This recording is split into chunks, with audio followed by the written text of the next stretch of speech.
Hey guys, what's going on? Hermdo back with you. Hope you're having a good one. Lots of Red Wings news, big trade deadline additions. We'll get into that in 1 minute. Let's just recap the last four games. The games I forgot to recap earlier, and Mark said he was going to punch and kick me if I didn't start putting more videos out. He's a very mean person. Anyways, let's take a look. March 4th, a loss against the Golden Knights. That was a shameful kind of loss. They were leading 3-1 in the first period. Lost it late, and then crapped out in overtime, but still got a point, so I can't bitch too much. They got a win against the Nashville Predators, a team in the Western Conference under 500. It was a 4-2 win, which is good. I'll take a win always. Then February 28th was pretty ugly. They got slapped around by the Carolina Hurricanes, one of the best teams, probably the best team in the Eastern Conference as we speak right now. And then they did win on February 26th. They did win thrilling overtime game 2-1 against the Ottawa Senators. Let's get into it a little bit. Let's do a little bit more analysis. Let's take a look at the Golden Knights game. This one was a heartbreaker. Little Caesars Arena came out flying in the first period, building a 3-1 lead thanks to goals from Emmett Finney, Simone Edvinsson, and Alex DeBrincat. However, they completely took their foot off the gas in the third period. Vegas scored twice in the final 9 minutes of regulation, including a Mitch Marner tying goal with 3:24 left to force overtime, where Thomas Hurdle ended it on a power play. The takeaway, Wings dropped a crucial point by blowing multi-goal lead late in the game. They went into a defensive shell and couldn't close it out. Just sloppy. Hopefully Todd McLellan can correct that kind of shit, get these guys back. We've seen Wings do this a lot last couple seasons. Just they blow a lead. It's happened tragically a few times. Remember that a couple years ago, that San Jose Sharks game, that was pretty horrific. But anyways, let's take a look at the Nashville Predators win, a gritty, much-needed road victory to close out a trip. The turning point of the game came in the second period. Albert Johansson buried a massive shorthanded goal to put Detroit up 3-2. Alex DeBrincat sealed the deal with an empty netter in the third.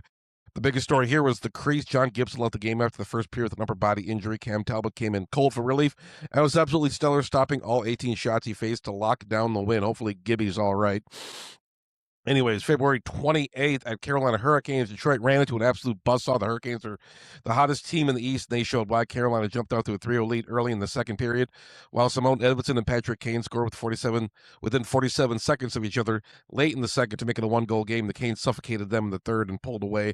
Carolina outshot Detroit 36-29 and dominated possession. It was a tough schedule spot against a heavy team, but Detroit showed some fight to avoid a blowout. Now let's take a look at the Senators game, a low-scoring, physically defensive battle where John Gibson stood in his head with 26 saves. The captain, Dylan Larkin, put his team on his back, scoring both of Detroit's goals, tying on the power play in the second inning with a slick backhander in overtime. Things got incredibly spicy in the second period when Simone Edvinsson laid a hit on Brady Tkachuk, led to a fight between Edvinsson and Dylan Cousins, and an enraged Tkachuk got slapped with a 10-minute misconduct. The Wings matched Ottawa's physical intensity and stole a tough road win. It's always fun to beat up on the Senators. Always fun to beat the Senators and that big goon, Brady Tkachuk. But the big record here, the big picture rather, is the injury bug. The biggest concern right now is John Gibson's upper body injury from the Nashville game. He set out the Vegas game, which puts a massive workload on Cam Talbot right as the playoff race tightens up. The kids are all right. Simone Edvinsson has been noticeably aggressive and productive, a goal and assist in a heavyweight fight in the stretch, and Emmett Finney and Albert Johansson are chipping in with perfectly timed goals. Let's take a look at what you all came here to see, the deadline. Let's get into the deadline. The blockbuster. Big trade. Defenseman Justin Falk. He's a top 4 right shot veteran guy you desperately needed.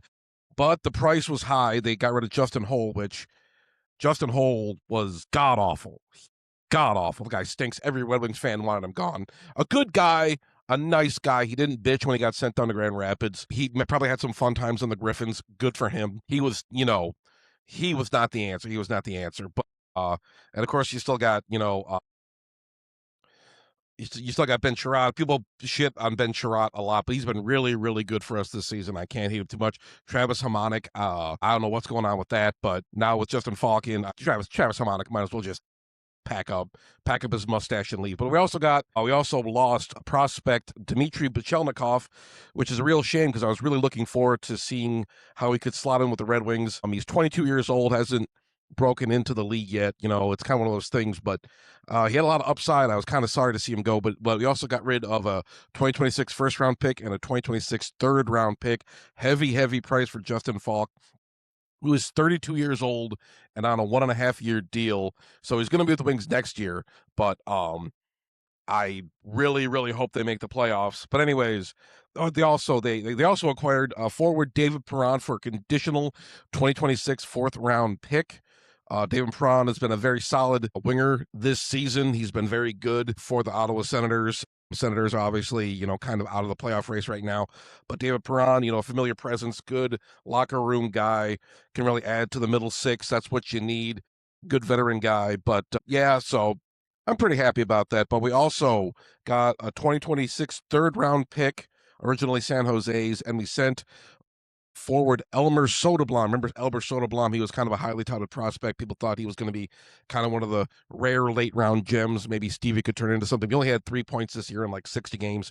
The guy he was never going to stay with the big club for any length of time, but he'll probably be bouncing around Pittsburgh's minor leagues. But so whatever. But overall, I give it a B. But let's get into it. A solid B. We gave up a lot, but they are a better team and they did fill some needs. But anyways, let's get into it. Yzerman is finally buying, unlike last year's deadline, which drew some public frustration from Dylan Larkin. Yzerman capitalized on the team's cap space and strong record. Pundits and insiders recognize that Detroit is tired of waiting and is finally investing in the current core to bring playoff hockey back to Detroit. It's the first time they've been buyers since probably Holland's era. And, we getting rid of Rupe Hintz and what was his name? Kelly Yarncroc for like 11 games of Eric Cole. That was pretty bad. And then I think David Legwand was on here for about 5 minutes too, but ugh. Anyways, Falk was pricey but necessary. Analysts noted that giving him a first-round pick and a highly regarded prospect like Pichelnikov was a steep price to pay in St. Louis. St. Louis has a very good front office, very good. They usually win trades like this. I'm not saying they won this trade, but I think it's a good deal for the Wings. The Wings are better, but St. Louis did get a lot out of them. They did squeeze a lot out of Yzerman. But anyways, however, the move is being heavily defended because the right shot, top four defense was Detroit's most glaring need. Furthermore, Falk isn't just a rental; he has term left on his contract for next year, which justifies the high asking price. Savvy asset management. Soderblom trade is getting a lot of quiet applause from hockey insiders. Soderblom had been struggling to find a consistent role, averaging around 10 minutes of ice time with only 3 points this year. Turning a former 6th-round pick who was stuck in the fourth line into a third-round pick is being universally praised as a masterclass in asset management. So, hey, that's one good thing, Pat Stevie Y on the back for that. But anyways, bringing Perron back to Detroit is seen as a low-risk, high-reward move. The system fits locker room culture and provides valuable veteran depth for the bottom six of the games as the games gets heavier down the stretch.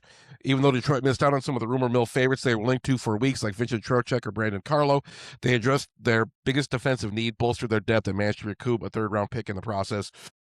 I can't imagine what Vinny Trocheck would have cost you. That, ooh, Lord, we thought that was a lot for Justin Falk. But anyways, let's look at some of the defensive pairings here. First pairing is going to be Simone Edvinsson and Moritz Seider. No surprise there. Edvinsson and Seider has emerged as the most reliable and exciting young duos in the league. They will continue to eat the toughest minutes matchup against the opponent's top line and anchors the team's defense. Second pairing, Ben Sherratt and Justin Falk. The outlook, this is where the trade makes its biggest impact. Falk slots directly into the second pairing on the right side. It brings 22 minutes of night presence, power play utility, and veteran right-handed shot paired with a physical Sherratt. This gives Detroit a highly experienced second unit that is built to handle heavy playoff hockey. The outlook, bringing in Falk is a massive win for the rookie. Oh, he's going to be the third pairing, I'm sorry. Albert Johansson and Axel Sandin Pellikka. Bringing in Falk is a massive win for the rookie Sandin Pellikka. Instead of being forced to carry the second line responsibilities, ASP can slide into a more sheltered third pairing role alongside Johansson. This allows him to focus on his dynamic offensive game against weaker competition, all while having Falk as a veteran mentor. The outlook, with Justin Hull shipped out to St. Louis in the Falk deal, JBD, Jacob Bernard Docker, becomes a primary rotational piece on the right side, providing reliable depth in case of injuries during the final stretch of the season. This completely balances out the left-right shot dynamic and gives Detroit a legitimate offensive threat on all three pairings. So, good stuff. But let's take a look at the forward lines. Lots of speculation here. Lots of excitement to be had here. But, obviously the top line isn't going to change much with Alex DeBrincat, Dylan Larkin, and Lucas Raymond. If it ain't broke, don't fix it. This trio has been the offensive engine for Detroit all season. Raymond's continued development into a true star complements Larkin's speed and DeBrincat's finishing perfectly. They will continue to draw the toughest assignments and produce the bulk of the 5-on-5 scoring. Second line, Marco Kasper, JT Compher, and James Van Riemsdyk.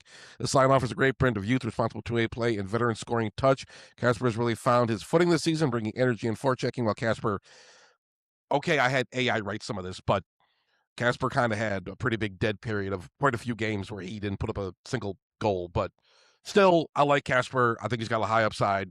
And, him being on that line is a good thing. But, for checking, but he pairs well with JT Compher. That's basically what I wanted to say. And James Van Riemsdyk brings that presence, brings that veteran presence to that line. But here we go with the third line: Michael Rasmussen, Andrew Kopp, and David Perron. This is exactly why Steve Yzerman brought Perron back from Ottawa.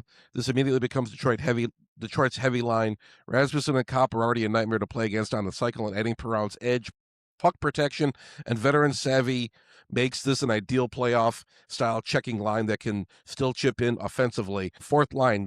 For the fourth line, we got Dominic Shine, Emmett Finney, and Mason Appleton. Rather than pure speed and skill in the fourth line, this year's bottom trio is built for size, defensive responsibility, and a heavy cycle game. I guess Michael Rasmussen slots in there as well. The anchor Moose is still the towering 6'6" defensive conscious of the bottom six. He's been a bit of an offensive rut lately, pointless in 16 games headed into March. So his primary job right now is strictly shutting down opponents, eating tough defensive zone starts, and being a massive menace on the forecheck. Mason Appleton has been a fantastic addition to the team's depth. He brings great size, 6'2", nearly 200 pounds, penalty-killing utility, and a true playoff-style checking mentality. He is perfectly built to cycle the puck along the boards and wear down opposing defenders alongside Rasmussen. Emmett Finney or Dominic Shine, who bring the energy. The 20-year-old rookie Emmett Finney has been a great surprise this year, bringing pace, and youthful energy to the bottom of the lineup, while Shine has been drawing in to provide pure grit. With David Perron just coming back into town to take a middle six wing spot, Finney and Shine will likely be battling night to night to keep that spot in the fourth line wing. This is a meat and potatoes line. This is a massive with Rasmussen and Appleton defensively sound and designed to punish opposing defensemen rather than outskate them. Let's look at the first power play unit. Left flank will be Alex DeBrincat. Right flank will be Lucas Raymond. Bumper is Dylan Larkin. Net front is David Perron. And the point quarterback will be Moritz Seider. Perron is a missing piece from this top unit needed. He has made a living operating around the net and half wall on the power play throughout his career. Parking him in front of the crease allows Larkin to operate freely in the bumper spot, while DeBrincat and Raymond can set up their one-timers on the flanks. Seider remains undisputed anchor at the point, directing traffic and keeping pucks in the zone. Left flank, the second power play unit's the left flank secondary point is Axel Sandy-Pelkett. Right flank is James Van Riemsdyk. Bumper is Marco Kasper. Dead front is JT Compher or Michael Rasmussen. And the point quarterback is Justin Falk. JVR is one of the premier dead front and bumper players of a generation, making the perfect fit for this unit. With Falk blasting away from the point, JVR is exactly who you want, causing chaos in the crease, tipping pucks, and cleaning up rebounds. Okay. Let's take a look at their upcoming schedule.